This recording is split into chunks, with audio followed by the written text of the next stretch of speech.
And welcome back to Naples, everybody. Dave Benz hanging out with Larry and Mike. Right now, let's get it down to the fourth member of our broadcast crew, Mackenzie Thurkill, down on the beach. Mackenzie?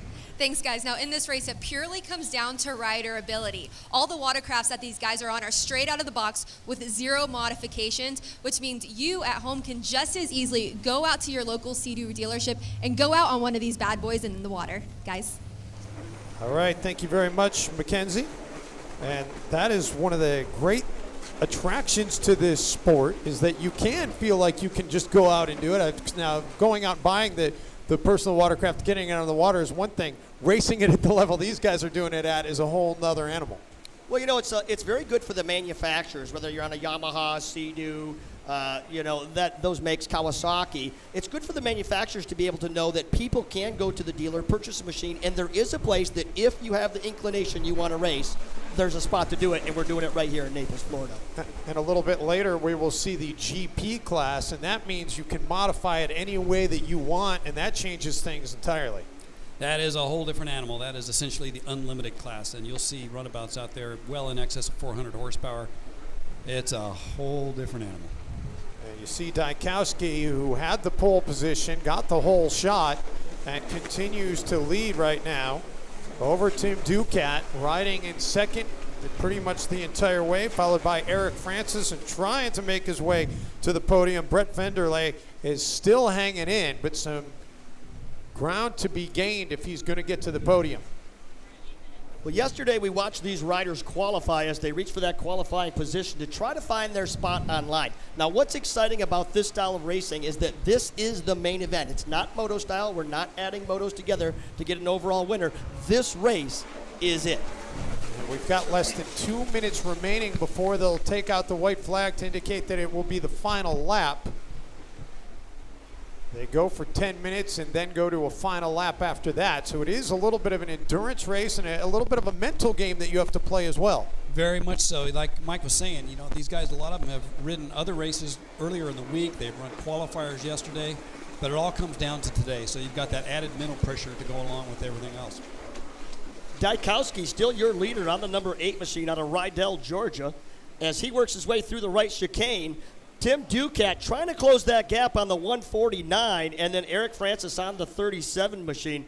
Now, interestingly enough, we're looking at a Yamaha, a Kawasaki, and a Sea-Doo. So 3 of the major manufacturers being represented in the top 3 here, Dave. Yeah, all of them happy to be getting on the podium, but all of them hoping to see them get their guy atop the podium. As we close in under a minute to go, and it will be soon that white flag comes out to indicate the final lap to crown the world champion here in Pro-Am Runabout Box Stock. So we look at the front of the pack moving up on the back of the pack. Now Dykowski still hard charging off that outside split with Ducat following, but look at Eric Francis off the inside. Going to give Ducat a run for his money. Ducat with enough momentum on that 149 machine to hold off Eric Francis. Second straight lap in which Francis has taken that inside split to try and gain some ground, but Ducat continues to hold him off. Well, you got to talk about forearm pump, because when you go to run that inside split, the turns are a little bit tighter, the water gets a little bit rougher that is, and the washboard effect starts to play a factor, so that gives that forearm pump. These guys are getting tired. This is about the part of the race where you're starting to really look for that white flag. Yeah, that white flag really starts to look good as fatigue sets in. You've run lap after lap after lap. Now, you'll see the blue and yellow flag out. That means that you are a lap rider. You're about to go down to the front of the pack. White flag out now. Just 1 lap to go for Jeff Dykowski, and he can pick himself up a win here in Pro-Am Runabout Box Stock and a world championship. Dykowski looks to be in control. Ducat firmly in second. Francis right now firmly in third as we hit our final lap here on Lake Avalon. Pro-Am Runabout Box Stock World Championship race. Dykowski looking to add to his already impressive list of credentials as this would be a third world title for him in his racing career. Now, we had a rider go down. Anthony Radetich on the 153 machine spilled over on the right side. Our front of the pack had to negotiate their way around that rider and his machine that was in the way back to the front of the pack as they come off the left side. This will be to take the checkered flag. It is Dykowski out in front on the outside split, followed by Duquette, and here comes Francis off the inside. And there it is, Dykowski crossing first, followed by Duquette in second, and Francis finishing on the podium in third.